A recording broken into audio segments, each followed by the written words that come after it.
Nagpapauna na po kami sa inyo. Magkakaroon na po yan ng lisensya ang bawat nagmamaneho Ng e-trike. ng e-trike. Yan. Magandang umaga po sa ating lahat. Meron lang po akong ilang batas na ipapaalala sa inyo sapagkat ito po ay mga bago. Ano po? Una po, taas ang kamay na sumasakay sa tricycle. Yung mga nagta-tricycle, dito po sa distrito nyo, maraming tricycle dito. Yan po, sige po. Magkano po ang alam nyong pamasahe?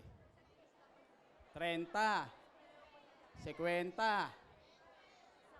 20. O walang 20.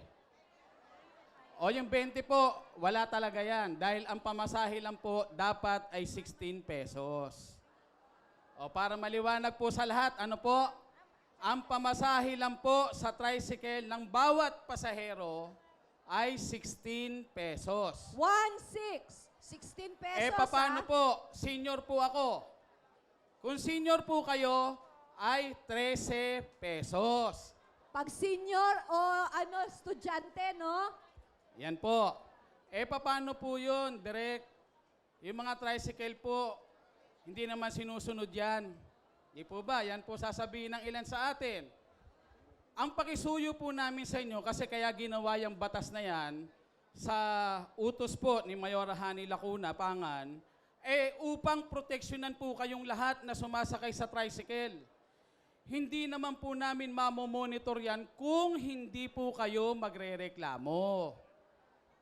Nakikisuyo po kami sa inyo, pag siningil po kayo ng sobra, magreklamo po kayo sa aming tanggapan. Ang gagawin niyo lang po, simple.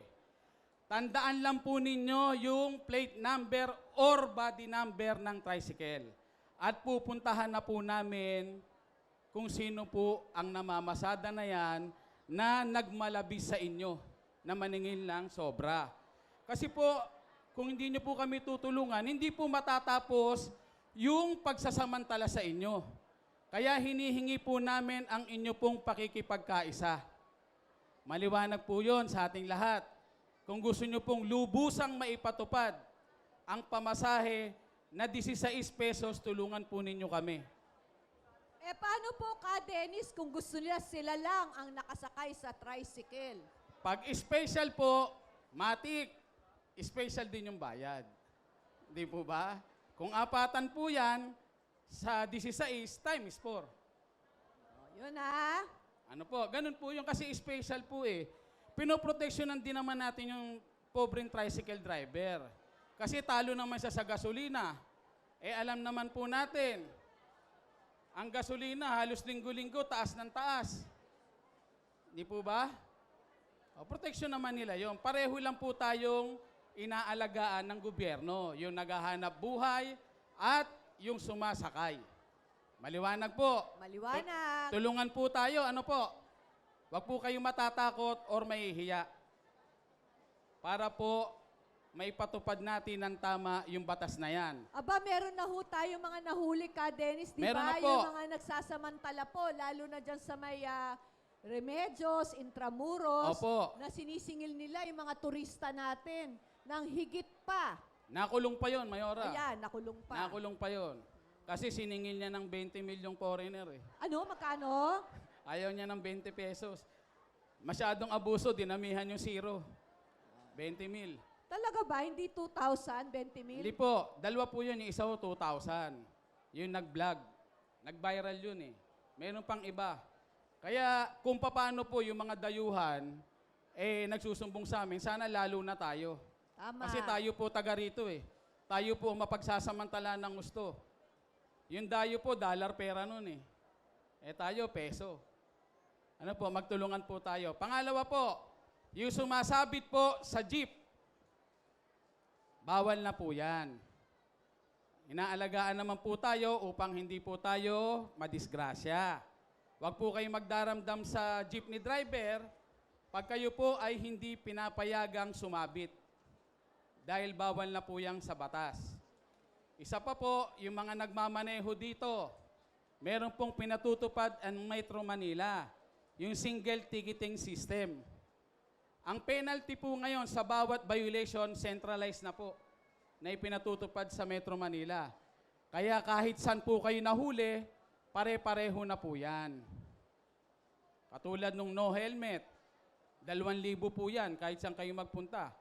Naku. Kaya pag nagmumotor po kayo, mag-helmet po kayo. Huwag po nating ugaliin ang pinag-helmet yung siko. Di ba? May nagmumotor, yung helmet nasa siko. At saka marami po dyan, sasabihin sa kanto lang naman kami pupunta eh. Hindi Opo, na kami Mayora, mag- ganon. Hindi. Dyan lang, dyan lang. Dyan lang. Puro dyan lang. Oh. Dahil maiksi lang ang pupuntahan niya, hindi siya nag-helmet, umiksi yung buhay niya. Di ba? Matigas ang ulo eh. Oh, nabagok, patay. Sundin po natin kung ano yung batas. At meron po kaming bagong binubuo sa Metro Manila, yung batas po sa e-trike. Ayan, Yung e-trike. Totoo po yan. Bagamat hindi pa po ito inilalabas ng Metro Manila Council, nagpapauna na po kami sa inyo. Magkakaroon na po yan ng lisensya ang bawat nagmamaneho Ng e-trike. ng e-trike. At ipagbabawal na rin po yan sa national roads. Ano po, kasi sila po ngayon ang karamihang kamote rider. Kung nasa saan, di ba? Pag nadisgrasya, wala na. Ang buhay po hindi ho nababalik yan. Kaya sa lahat po na nagmamaneho, mag-iingat po tayo lagi. Lagi niyong tatandaan, meron pong pamilya na naghihintay sa inyong tahanan, sa inyong pag-uwi. Maraming salamat po. Magandang umaga po sa inyong lahat. Maraming salamat ka, Dennis.